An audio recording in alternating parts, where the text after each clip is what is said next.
karena dia tuh dendam gitu ya, nggak terima gitu. Harusnya aku masuk nih ke dalam hitungan shio gitu ya mungkin ya.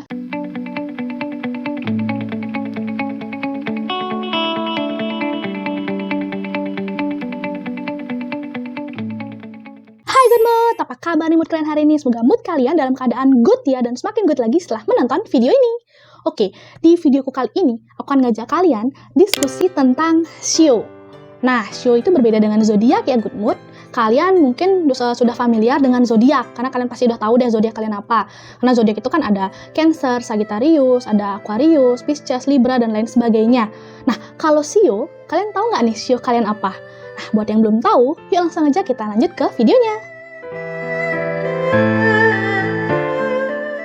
Oke, shio itu merupakan 12 hewan yang mewakili tahun, bulan, dan jam tertentu dalam astrologi Tionghoa. Nah, dalam budaya Tionghoa, shio ini juga dipercaya dapat menentukan peruntungan seseorang yang diwakili oleh 12 hewan ini di setiap tahunnya. Berdasarkan kalender lunar tradisional Cina, skema dalam shio itu merujuk pada siklus 12 tahun. Jadi setiap tahunnya itu akan disimbolkan oleh salah satu dari 12 hewan ini. Nah, setiap shio itu memiliki elemen buminya masing-masing.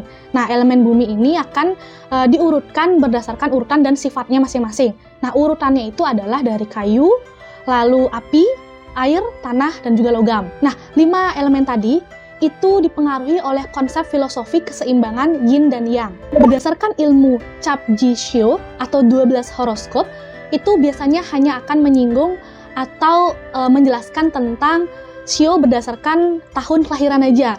Jadi kan tadi aku bilang sebenarnya shio itu ada berdasarkan tahun, bulan, dan jam. Tapi biasanya yang digunakan itu hanya tahun lahir aja. Nah, tapi selain ilmu Cap Ji Shio tadi, ada juga nih namanya ilmu Baji. Dimana di ilmu Baji ini, bulan lahir itu dihitunglah atau diperhitungkan juga untuk menentukan musim. Dalam perhitungan shio bulan, perhitungan itu tetap menggunakan 12 bulan dalam setahun. Tapi ini dimulainya itu nggak dari Januari, melainkan dari Februari. Nah, perhitungannya itu dimulai dari musim semi, yaitu Februari, Maret, April, lalu musim panas, Mei, Juni, Juli, habis itu musim gugur, Mei, Juni, Juli, Agustus, September, Oktober, lalu musim dingin yang terakhir November, Desember, Januari. Dalam astrologi Tionghoa, lambang hewan shio kan ini juga ada dari bulan atau berdasarkan bulan. Nah, ini disebut dengan binatang dalam. Nah, kalau yang berdasarkan hari, shio yang berdasarkan hari, itu disebut binatang sejati.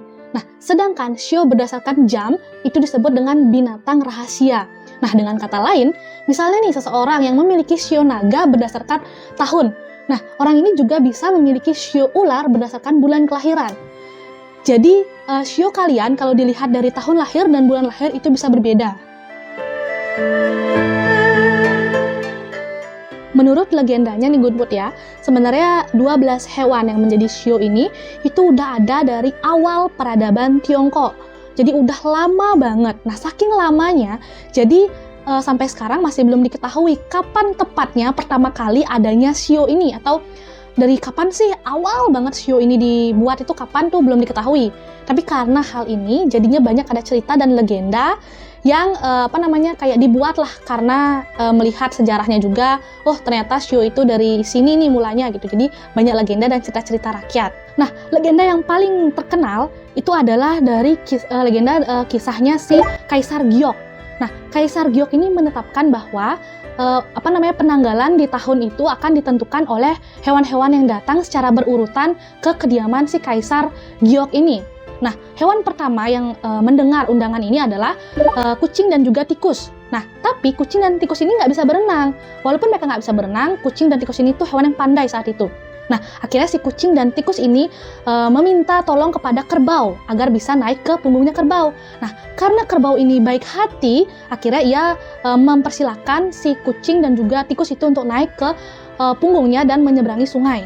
Nah, ada juga nih legenda lain yang mengatakan bahwa kerbau ini mau memberikan tumpangan kepada tikus dan juga kucing karena tikus ini bernyanyi, pandai bernyanyi. Jadi si kerbau ini ingin mendengarkan nyanyian si tikus.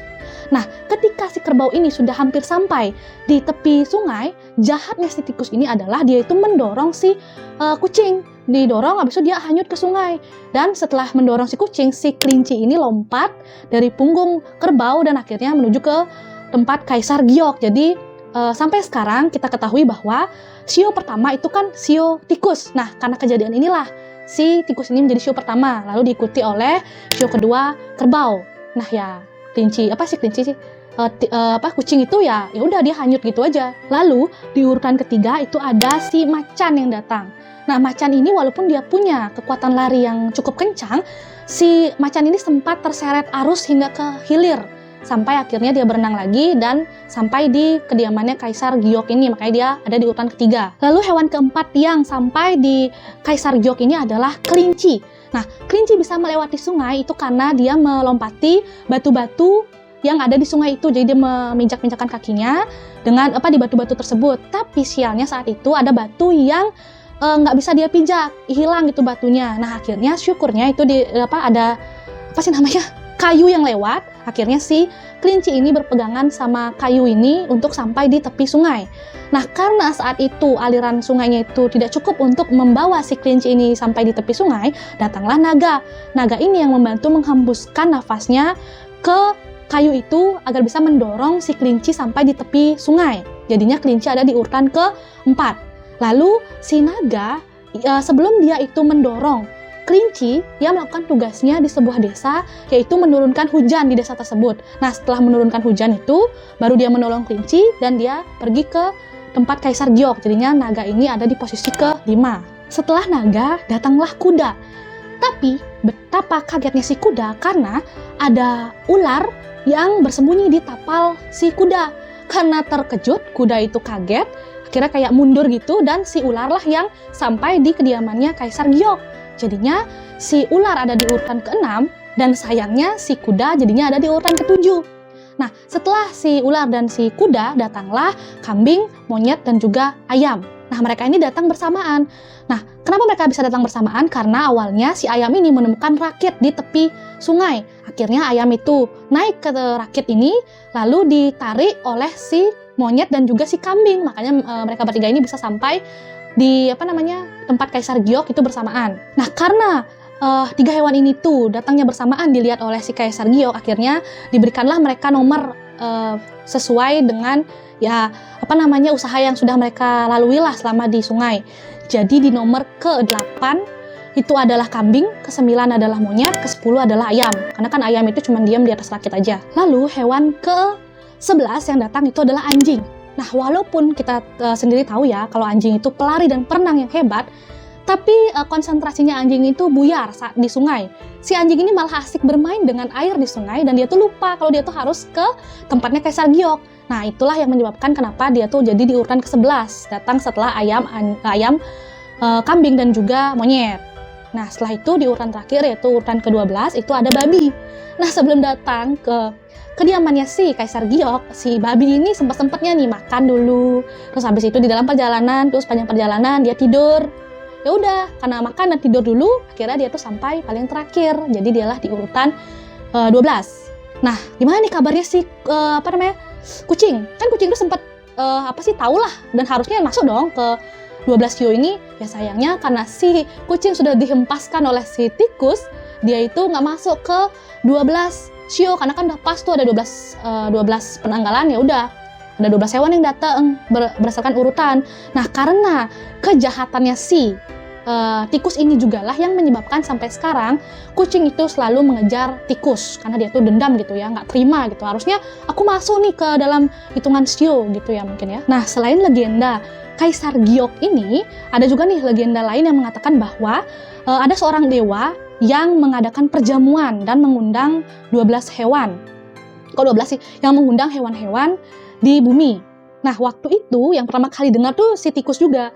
Tapi jahatnya si tikus, dia malah memberitahu si kucing kalau perjamuannya itu lusa, bukan besoknya gitu. Jadi di hari lain lah dibilang perjamuannya, bukan di hari yang ditentukan. Nah, pada saat hari yang sudah ditentukan, yang datang ini cuman 12 hewan ini aja.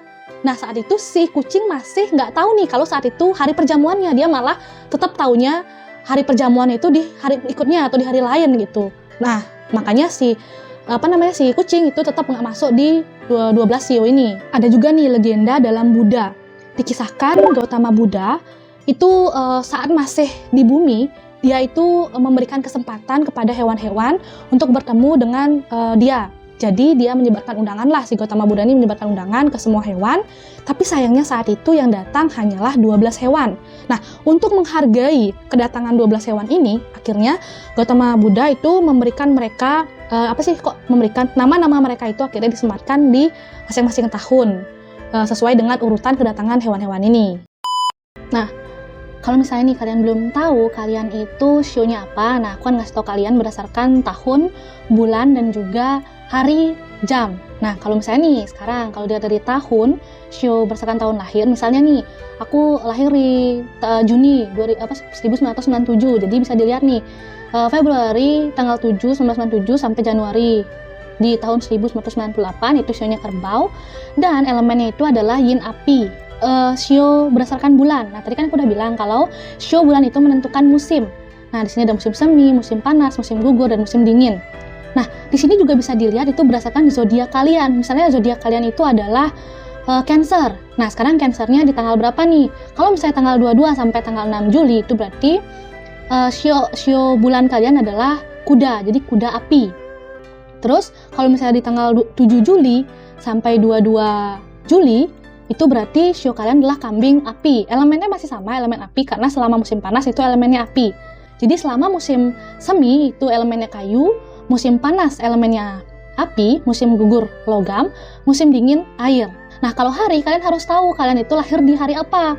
Misalnya nih kayak aku lahir di hari Jumat, berarti shio itu adalah kelinci, ular, dan juga anjing. Kalau misalnya kalian lahir di hari Minggu, ya udah shio kalian monyet.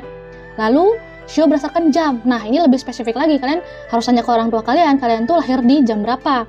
Misalnya yang lahir di jam 9 itu shio-nya adalah ular. Dan yang lahir di jam 13.00 sampai 15.00 itu adalah kambing.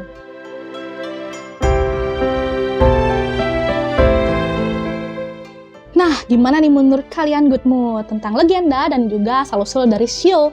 Nah, semoga juga informasi yang aku kasih tahu tadi tentang shio dan juga elemen dari tahun, bulan, hari, jam itu udah bisa membantu kalian. Jadinya kalian tahu sekarang shio kalian tuh apa gitu. Oke? Jadi kalau misalnya kalian masih ada pertanyaan, kita bisa diskusi di kolom komentar.